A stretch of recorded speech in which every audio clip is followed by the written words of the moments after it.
Monsieur le Président, Monsieur le Premier ministre, Madame la Ministre, Madame et Monsieur le rapporteur, mes chers collègues, depuis ses premiers pas dans la cour du Louvre, les Français découvrent un président Macron très attentif à mettre en scène le pouvoir.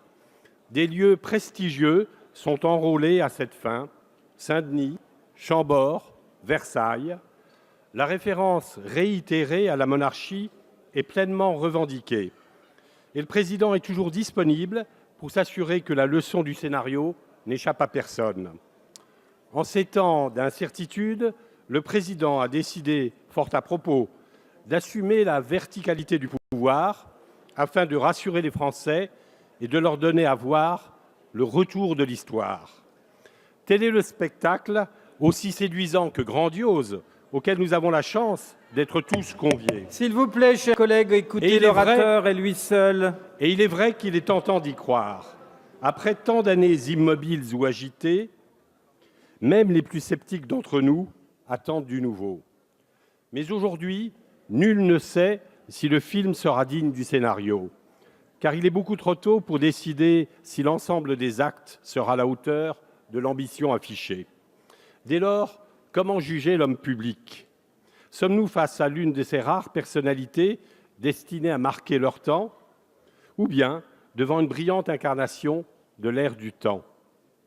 Comment savoir si ce président s'imposera comme un homme d'État, ou bien s'il passera, comme est passé en Italie, le si charmant Matteo Renzi, s'il tient davantage de Pompidou que de Le Canuet, de Louis-Napoléon que du général Boulanger, de Mirabeau que de Lafayette. La réforme institutionnelle devrait nous aider à apporter un début de réponse. En effet, tant par les axes de réforme qu'elle valide que par ceux qu'elle ignore, elle laisse entrevoir l'évolution possible, sinon probable, du mandat d'Emmanuel Macron. Je ne reprocherai pas au président de s'être fixé un but élevé. Il souhaite, selon ses propres mots, sortir de l'insignifiance et rendre sa pleine souveraineté au peuple. En cela, il ne manque pas d'aplomb. Peut-être est-il même un peu présomptueux. Mais c'est au fond sans importance, puisqu'il frappe juste. Car c'est bien le sentiment de déception qui a détourné les Français des partis traditionnels. Voilà longtemps que nos compatriotes ne se sentent plus représentés et ne comprennent plus l'action, ou plutôt l'inaction, des gouvernements. Désabusés, ils ont choisi l'aventure apparemment la moins risquée. Nul ne conteste donc la nécessité de rompre avec des années décevantes. La question est alors de savoir si, à travers la réforme qui nous est proposée, le président se dote bien des outils adéquats afin de rebâtir l'action publique, ou s'il ajoute de la confusion à la confusion. Pour y répondre, il faut s'assurer que les causes de l'impuissance publique ont été correctement identifiées. Cela conditionne en effet la réussite et l'échec du projet présidentiel. Il faut également clarifier ce qui se cache derrière les objectifs bien vagues assignés à la réforme. Des institutions plus efficaces, plus représentatives, plus responsables. Alors se dévoile une curiosité institutionnelle inédite, une sorte de putsch technocratique qui fera le lit du populisme que cette majorité se targue de combattre. Issue des promesses de campagne, votre réforme reflète en effet le climat du printemps 2017, qui disait l'exaspération de nos compatriotes. Cette exaspération doit être prise en compte, mais elle n'apporte certainement pas une solution. Votre choix consiste à détourner cette exaspération contre le Parlement. Aujourd'hui, c'est sans doute une habileté politique, mais demain, soyez sûr que cela vous sera imputé comme une faute contre la démocratie. Examinons d'abord le premier objectif de la réforme, des institutions plus efficaces. Le constat est celui de l'impuissance publique dénoncée par le président de la République et ressentie par nos concitoyens. Afin d'être concret, je vous propose de suivre le président en Seine-Saint-Denis, mais en des lieux moins glorieux que la basilique, les écoles, les tribunaux, les commissariats. Le bilan de l'action de l'État que nous avons dressé avec mon collègue Rodrigue Coquendo pour le comité d'évaluation et de contrôle de l'Assemblée est accablant. Il révèle une méconnaissance chronique du terrain et de la population, des effectifs de fonctionnaires en sous-nombre et inexpérimentés pour affronter une situation hors norme, une incapacité des administrations centrales à écouter ces agents de terrain, l'obstination des gouvernements successifs à ne pas reconnaître l'échec des politiques publiques, enfin, une inaptitude collective à saisir des enjeux de société à la fois nouveaux et complexes. Tout cela mérite qu'on s'y arrête, d'autant plus que la Seine-Saint-Denis est un miroir grossissant des difficultés françaises. Or, quelle est la réponse face à ce triste constat qui appelle pour le moins un véritable débat, une mobilisation générale? Votre projet élude cette question cruciale. Plus précisément, il y répond de façon indirecte en pointant du doigt l'inefficacité supposée du Parlement. À sa lecture, on comprend avec stupéfaction que pour vous, le principal responsable n'est pas l'État, mais le Parlement. Vouloir améliorer son efficacité, c'est bien le désigner comme l'origine du mal. Mais c'est vraiment faire trop d'honneur aux députés et aux sénateurs. Si un élève de Seine-Saint-Denis perd sur sa scolarité plus d'une année en raison de l'absence de professeurs, qui m'expliquera en quoi le Parlement est responsable? Pour vous, serait-ce le Parlement qui détermine et conduit la politique de la nation? Le constat est donc juste.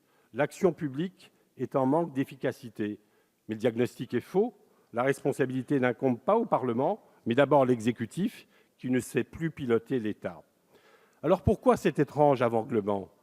C'est que votre projet de loi s'inscrit dans l'air du temps, celui de l'antiparlementarisme. Le Parlement est un bouc émissaire facile. Ce Parlement sera même, sauf surprise, un bouc émissaire consentant. Oh certes, il ne s'agit pas de l'antiparlementarisme populaire, dont ici chacun se désole. Mais comme dans d'autres périodes de notre histoire, l'antiparlementarisme des élites prend une forme singulière et bien connue, celle de la tentation technocratique. Incroyable et funeste méprise, puisque c'est précisément cette technostructure que le peuple rejette. C'est à ce vieux fantasme technocratique, rajeuni d'un zeste d'économie financière, que l'on doit l'un de vos contresens majeurs. Vous confondez efficacité et rapidité. Pour vous, il est urgent de lutter contre la lenteur de la procédure législative qui freinerait l'ardeur de l'exécutif. Trop de palabres, trop d'amendements, il faut aller plus vite. Est-ce vraiment là le problème? Depuis plus d'un an, je n'ai pas le sentiment que cette frénésie législative ait été freinée en quoi que ce soit par le Parlement. L'Assemblée a siégé les samedis et dimanches sans parler de nuit entière. Pourquoi mettre en cause la procédure parlementaire alors que le dysfonctionnement vient d'une calamiteuse gestion de l'ordre du jour? Mais soyons factuels. Le délai moyen d'adoption d'un texte est de 149 jours en France, 156 en Allemagne, 180 en Italie et 400 aux Pays-Bas. Alors pourquoi ce sentiment de lenteur et d'inefficacité? Sans doute faut-il chercher ailleurs qu'au Parlement. Le gouvernement reste en effet maître des horloges dans l'édiction des décrets d'application. Depuis juillet 2017, il fait montre de peu d'empressement pour mettre en œuvre ses propres lois. Pour exemple, la loi de finances pour 2018 est toujours en attente de 17 décrets. Aucune disposition de la réforme ne vise à corriger cette altération du travail législatif de la seule responsabilité de l'exécutif. L'article 21 de la Constitution est pourtant clair. Il désigne le Premier ministre comme responsable de l'exécution des lois. Or, je n'ai pas entendu le Premier ministre ni le secrétaire général du gouvernement faire des propositions sur ce sujet. L'exécutif préfère limiter le droit d'amendement des parlementaires qu'exiger de ses services de mieux respecter la volonté nationale. De même, je ne vois rien pour améliorer la qualité des projets de loi. Si la loi est bavarde, c'est que le gouvernement aime bien bavarder. La loi est devenue un outil de communication gouvernementale. En 2015, le futur président de la République s'était d'ailleurs très bien coulé dans les mauvaises habitudes de l'ancien monde. Son projet de loi initial de 100 articles s'est transformé en une loi de 308 articles grâce aux 191 amendements gouvernementaux. Certes, le président dit regretter cette erreur de jeunesse, mais son gouvernement continue exactement comme avant. Je veux à cet égard vous rappeler l'avis porté par le Conseil d'État sur le récent projet de loi du ministre de l'Intérieur pour une immigration maîtrisée. Il y est écrit que le Conseil d'État aurait souhaité trouver dans le contenu du texte le reflet d'une stratégie publique fondée sur l'exacte mesure des défis à relever et sur des choix structurants orientant les services publics vers un exercice plus efficace de leur mission.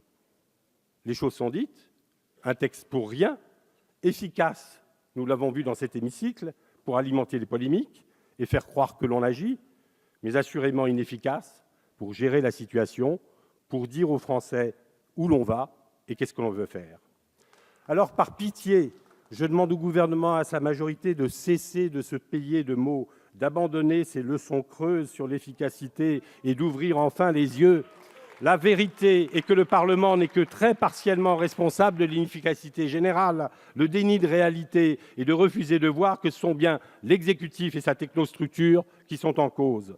Or, rien dans votre pratique du pouvoir, dit dans vos projets, ne vient corriger ce fait. Bien au contraire, vous vous faites fort de faire tourner plus vite une machine qui tourne déjà à vide.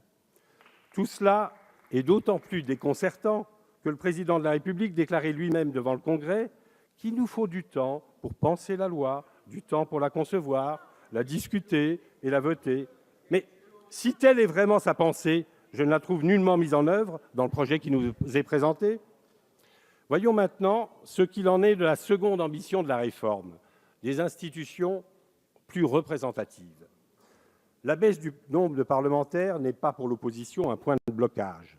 L'on a fait les choses à l'envers.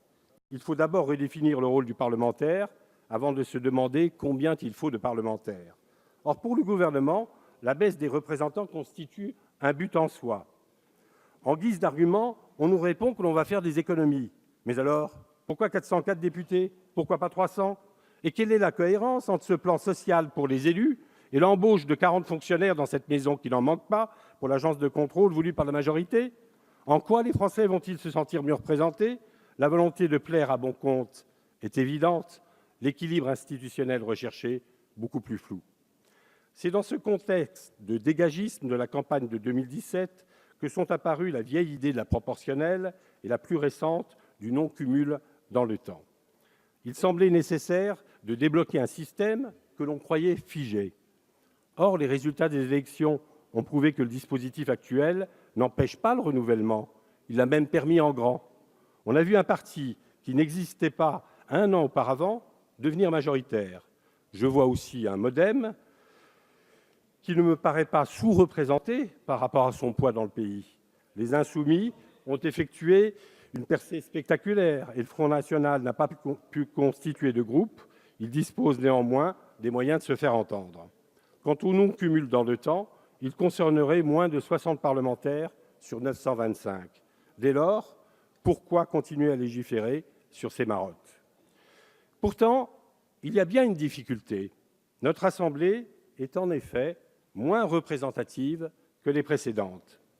Mais le mode d'élection n'est pas en cause. Le politologue Luc Rouban a mis en lumière deux faits liés aux investitures du parti majoritaire. D'une part, une déconnexion des territoires, d'autre part, un net recul des représentants issus des classes moyennes. Tel est le vrai visage des tartuffes et des naïfs qui nous font la morale. La France compte aujourd'hui un député pour 113 000 habitants, l'Allemagne 1 pour 114 000, le Royaume-Uni 1 pour 96 000. Avec votre réforme, le ratio français sera d'1 pour 162 000, record d'Europe. Et l'introduction de la proportionnelle va conduire des circonscriptions comptant bien plus de 200 000 habitants, très inadaptées à leur représentation des diverses opinions.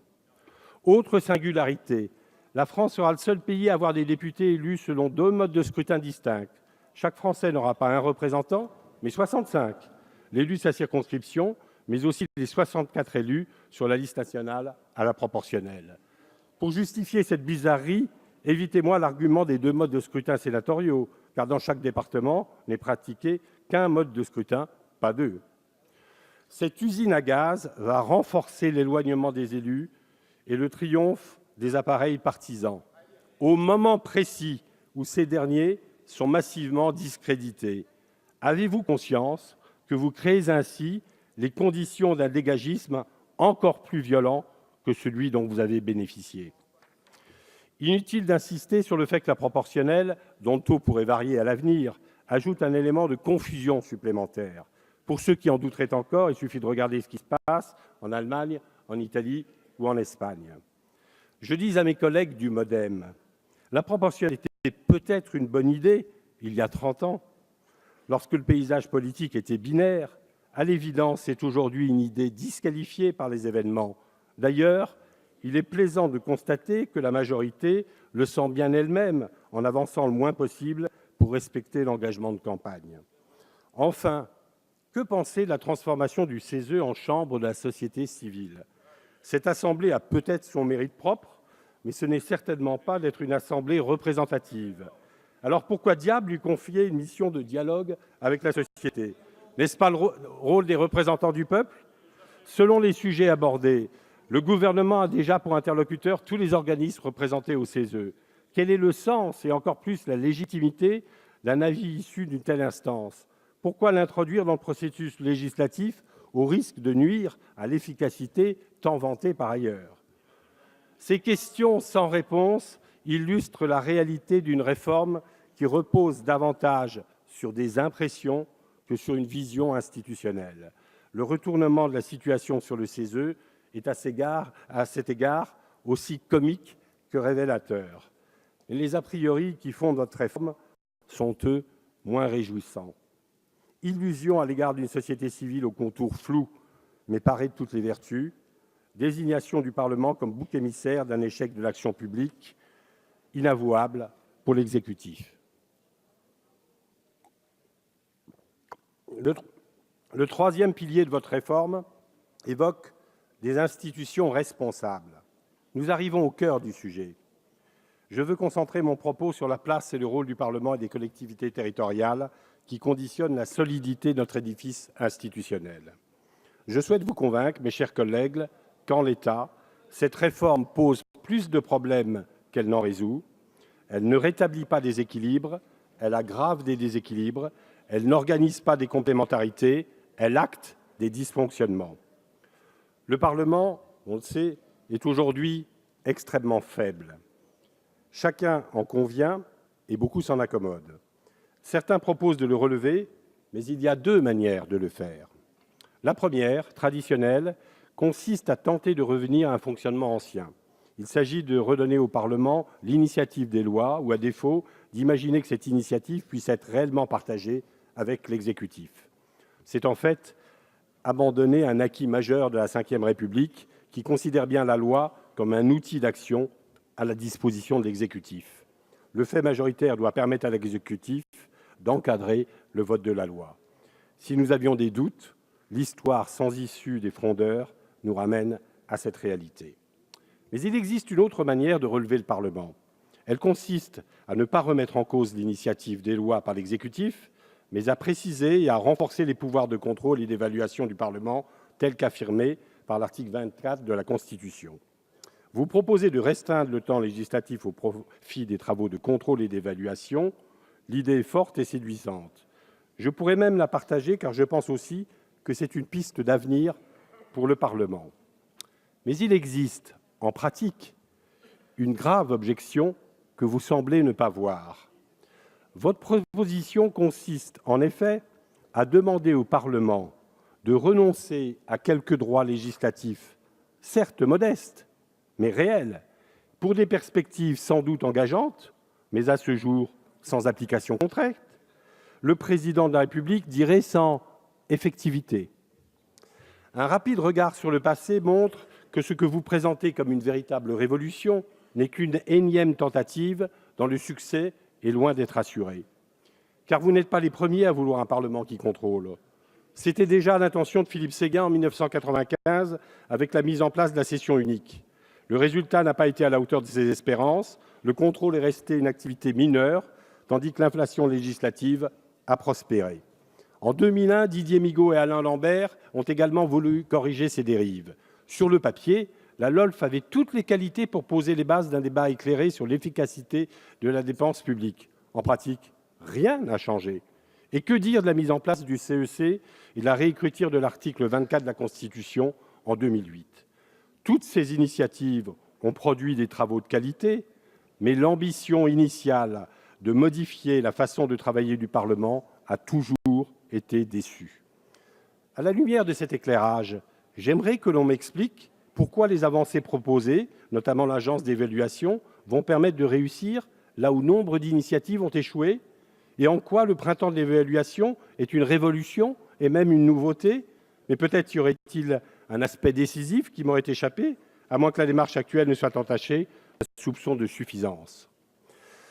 N'est-ce pas en fait ce que l'on appelle un marché de dupes que la technostructure propose au Parlement? Comprenez-vous la résistance qu'il suscite? Réfléchissez à l'extravagance de ce que vous demandez. Vous voulez qu'un Parlement déjà singulièrement faible se saborde et accepte un saut dans l'inconnu. Vous qui parlez sans cesse d'efficacité, mesurez-vous bien le caractère hasardeux de votre proposition? Parce que vous procédez exactement comme vos prédécesseurs, vous avez toutes les chances d'échouer comme eux. Au lieu de repenser globalement le fonctionnement de nos assemblées, vous vous contentez d'ajouter de nouveaux dispositifs à ceux qui préexistent. En agissant ainsi, vous refusez d'aller jusqu'au bout de la logique qu'implique le contrôle. Il faut en effet redéfinir le fonctionnement des commissions et l'organisation de nos débats autour du contrôle parlementaire. Pour pouvoir porter ses fruits, cette réorganisation du Parlement doit être beaucoup plus profonde et s'appuyer aussi sur un changement radical de comportement de l'exécutif. Or, aucune de ces deux conditions n'est réunie. J'ajoute que personne n'a réfléchi à ce que l'on doit attendre d'un contrôle parlementaire. De la Cour des comptes à l'inspection des finances, en passant par les inspections générales, la France ne manque pas de corps de contrôle. En quoi le fait de mener ces contrôles depuis le Parlement est-il important? Ne risque-t-on pas de redire ce qui a été déjà dit des centaines de fois, sans aucun résultat? Car la conception actuelle du contrôle reste très technique et n'intéresse que les spécialistes. La rationalisation des organisations est sans doute utile, mais elle ne mobilisera jamais les foules. A-t-on déjà vu une manifestation organisée pour demander l'application d'un rapport de la Cour des comptes? Pour être utile, l'approche parlementaire doit donc être très différente. Elle ne doit pas partir d'un organisme ou d'une structure à améliorer, mais elle doit plutôt évaluer une situation, poser un diagnostic pour se demander ensuite si les outils de l'action publique sont adaptés. Elle doit se faire au nom du peuple, sans filtre administratif ou technique. C'était l'ambition du récent rapport sur l'action de l'État en Seine-Saint-Denis. Il ne s'agissait pas d'évaluer techniquement l'école, la police ou la justice. Cela a déjà été fait des centaines de fois. La nouveauté consistait précisément à dire ce que l'administration ne peut pas dire, mais qui est vécu par les agents de l'État, les élus et la population. Par-delà l'activité et les moyens déployés, l'action de l'État est alors apparue pour ce qu'elle est, inégalitaire et inefficace, car s'appuyant sur des outils d'action inadaptés aux nouveaux enjeux. Ainsi, le diagnostic parlementaire doit remplir une fonction spécifique, non pas ajouter une expertise aux milliers d'expertises dont nous disposons déjà, mais mettre en lumière ce que les administrations centrales et l'exécutif ne veulent pas voir. On comprend pourquoi, sans cet aiguillon du diagnostic parlementaire, la réforme de l'État qui vous est chère, Monsieur le Premier ministre, elle est vouée à rester ce qu'elle a toujours été, un sujet de controverse entre administrations et de tribune dans la presse économique.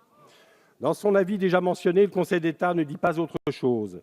Pressé d'agir de toutes parts, l'exécutif et son administration sont incapables d'établir un diagnostic sur l'immigration, mais aussi la sécurité, l'école ou la justice.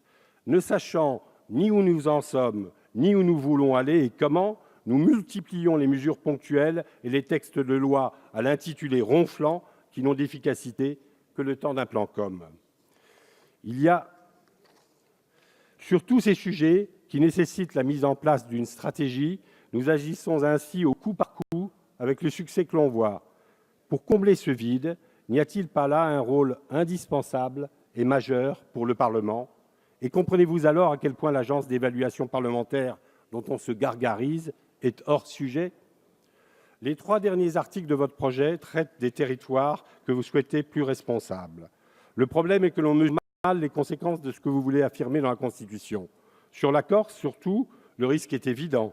Les nationalistes ne se satisfont pas de la mention de la Corse qui inquiète les tenants de l'unité nationale. Pourquoi prendre le risque de mécontenter tout le monde? Mais la question principale est ailleurs.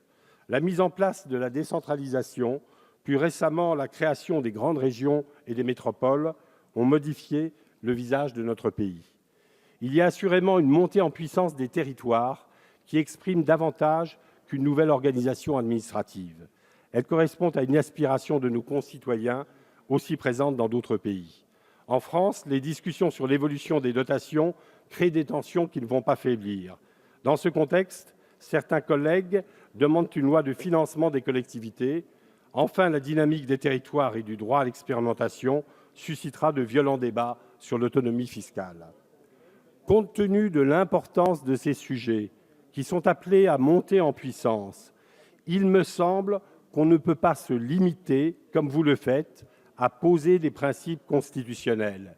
Il faut bâtir le lieu où ces tensions pourront être surmontées. Désigné comme la Chambre des collectivités territoriales, le Sénat est tout indiqué.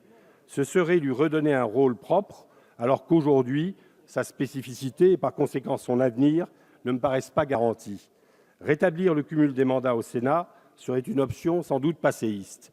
Une autre option serait de s'inspirer du Bundesrat et d'y admettre ès qualité les présidents de régions et de départements, ainsi que des représentants des intercommunalités et des communes. Ce qui est certain, c'est qu'en l'état actuel, l'absence d'assemblée articulant les pouvoirs locaux et le niveau national compliquera et amplifiera les tensions institutionnelles qui se manifestent d'ores et déjà. Ignorant ces défis, votre réforme annonce un temps où l'opposition ne sera plus au Parlement, mais dans les territoires.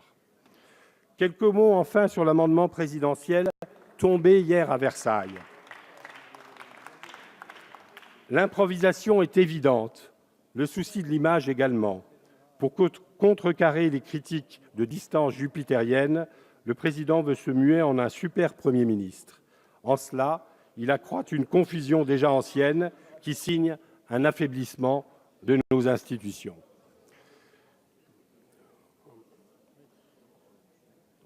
Pour conclure, je voudrais d'abord m'adresser à mes collègues de la majorité, dont je ne doute pas des intentions. Vous voulez conforter la capacité à agir de l'exécutif et donner un nouveau rôle au Parlement. Mais vous faites fausse route en croyant que l'inefficacité est du côté du Parlement. En accentuant la rationalisation du Parlement, vous laissez à une technostructure déjà hégémonique un pouvoir sans limite. C'est en cela que vous participez, certes involontairement, à une sorte de putsch technocratique qui ne sera qu'une étape vers un nouveau basculement. Car il est à prévoir que le rejet violent de cette technostructure conduira au populisme que vous combattez. Ainsi, à ce stade, cette réforme n'est pas mûre et aura les conséquences que vous ne voulez pas. En votant cette motion, il vous est simplement proposé de prendre le temps de travailler ensemble à une réforme plus aboutie qui vous permette d'atteindre le but que vous êtes réellement fixé. Et vous, Monsieur le Premier ministre, allez dire au président philosophe que son réel talent le dispense d'abaisser le Parlement pour se grandir et que l'autocélébration de son pouvoir est d'une autre époque. Dans une démocratie moderne, le rôle du président n'est plus de surplomber majestueusement les institutions, mais de les conforter pour les faire concourir à l'intérêt général. Je voudrais être sûr que c'est bien là le projet présidentiel. Ce serait en tout cas la meilleure façon d'entrer dans l'histoire. Merci, monsieur le député.